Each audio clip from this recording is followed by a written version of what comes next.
তো চলো আমাদের এখানে বৈশাখের মেলা বসেছে, তো তোমাদের ভাবলাম যে একটু দেখায়। আমাদেরও যাওয়ার কোনো প্ল্যানিং ছিলই না আগে থেকে, হঠাৎ করে প্ল্যানিং হলো।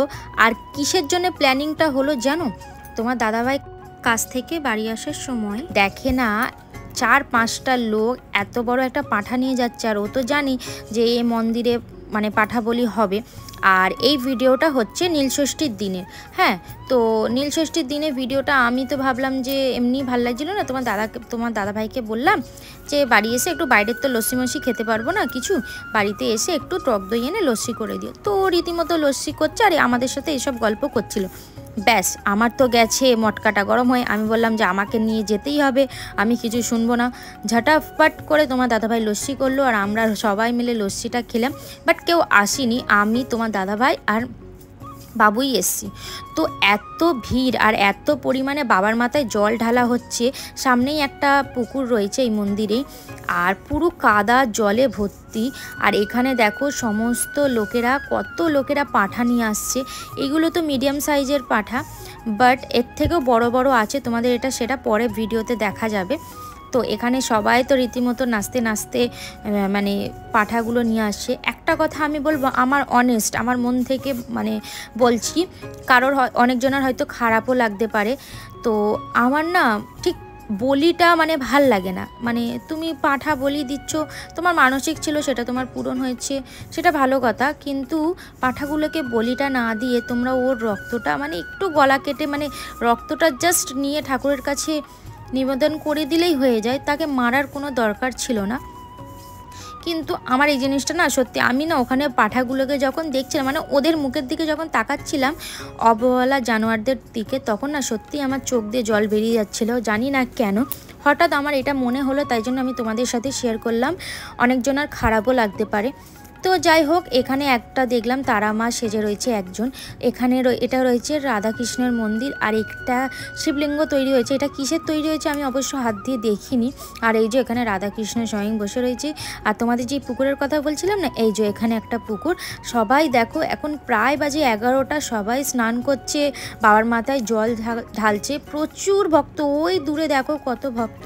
আর সবাই কলার কাঁধে নিয়ে পুজো দিচ্ছে। আমি কোনোদিন আসিনি, আর এগুলো আমি অবশ্য দেখিও নি পুজো দেওয়া, এই ফার্স্ট টাইম এলাম আমার বিয়ের পরে। তো এখানে তো বিভিন্ন রকমের বাবার মূর্তি দেখছি।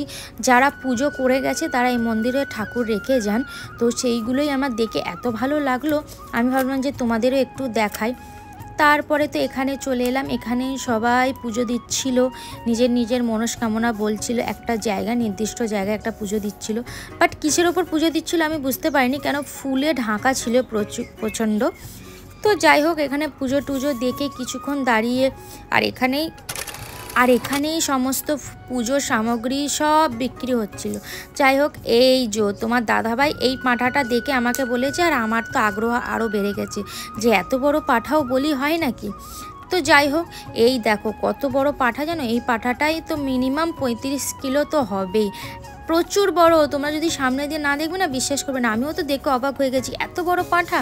বলছে হ্যাঁ, তোমার দাদাভাই আগে বলছিল যে আগেকার মানে আমার মাদের মানে শাশুড়ি মাদের জেনারেশনে এমনি পাঁঠা বলি হতো আর ছুঁড়ে ছুঁড়ে ফেলতো। ও তো ভয় পাচ্ছিল না, আমি যাব না বাবা, কি হবে না হবে। তো ওখানে কিছু লোককে জিজ্ঞেস করার পরে বলল যে আগে এখানেও হতো, বাট এখন বন্ধ হয়ে গেছে। ইনি কি খেয়ে যে এত বড় ঢোলটা বাজাচ্ছে আমি বুঝতে পারলাম না। আমি ভাবলাম যে তোমাদেরও একটু দেখায়। যাই হোক, এখানে আর একটা বাবার মূর্তি দেখলাম, যেটা নিয়ে যাচ্ছিল কাঁধে করে সবাই জল ঢালতে। তারপর একটু মেলার দিকে ঘুরতে এলাম। দোল্লা টোল্লাগুলো প্রায় খালিই ছিল, কেউ অতটা মানে ভিড় ছিল মন্দিরের দিকে, অত মেলার দিকে ভিড় ছিল না। তারপরে তো এখানে বিভিন্ন রকমের বাজি ফাটানো হচ্ছিল। এই বাজিটার এত জোর আগুন ছিটকে আসছিল যে কি বলবো, আমরা তো সামনে যাবার সাহসই করতে পারলাম না। তারপরে ওখান থেকে ঘুরে চলে এলাম একটু জগন্নাথ দেবের মন্দিরে, যেটা নতুন উদ্বোধন হয়েছে। এখানেই একটু ঠাকুর দর্শন করে প্রণাম করে একটু টিপ নিয়ে তারপরে চলে যাব একদম মেলার দিকে। আসলে নীলষষ্ঠী করেছি আমিও, মেলাতে তো আর কিছু খেতে পারবো না, তাই জন্য ভাবলাম যে তাড়াতাড়ি বাড়ি চলে যাই ঠাকুরকে দর্শন করে।